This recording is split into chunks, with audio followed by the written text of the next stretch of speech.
Yeah, so I see them as completely different asset classes. I think that CoinMarketCap does a complete disservice to us by having Bitcoin at the top of like a bunch of cryptocurrencies, right?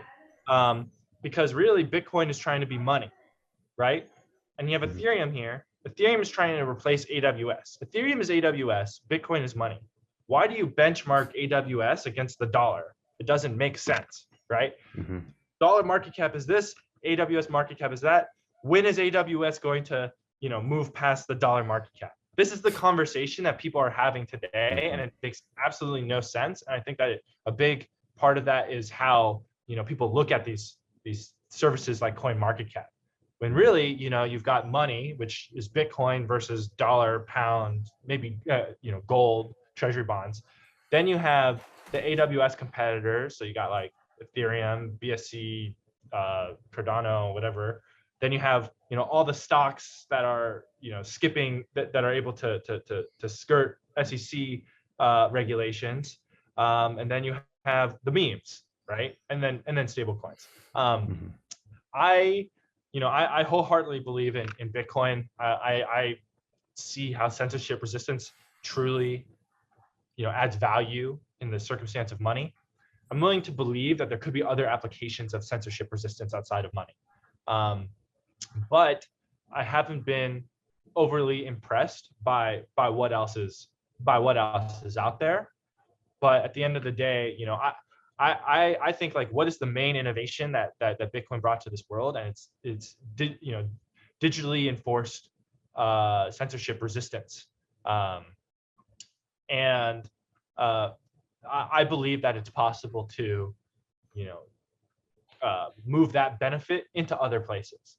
But the thing is, you take Ethereum, and people talk about how it's, revolutionary because you're removing intermediaries. But if you look at the example of Uber, right? If you were to put Uber on Ethereum, that would be an incredibly inefficient platform because, like in Poland, it can cost $3 to take an Uber ride. So if you're paying $3 to take an Uber ride, and then you're paying $30 to the Ethereum blockchain, that is much less efficient than working directly with Uber, which, you're paying, I don't know, 50 cents instead of $30, right? And, Ethereum and all those sort of AWS competitors are promoting themselves in a way that makes them say Uber would be more efficient on their system, right? And this is, the classic misunderstanding of everything that's happening over there, and why it's totally overvalued. Maybe decentralized exchanges have value, right? If they were to trade things that themselves also had value, but it's just, I think that there's a lot to be seen. My entire belief of what's going to happen over there is because that fundamental misunderstanding is so popular that it's going to create this huge, massive bubble that's going to affect a lot of people's lives when it turns out that this assumption of how the technology works is completely wrong. And maybe that perhaps that what they're doing is criminal. I mean,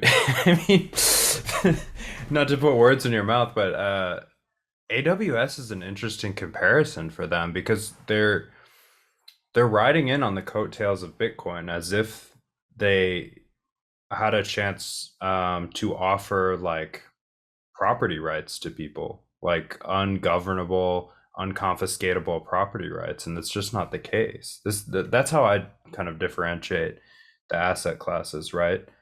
And so what you're left with is basically unregulated issuers of fiat at the end of the day, right? I don't know how else to put it, really.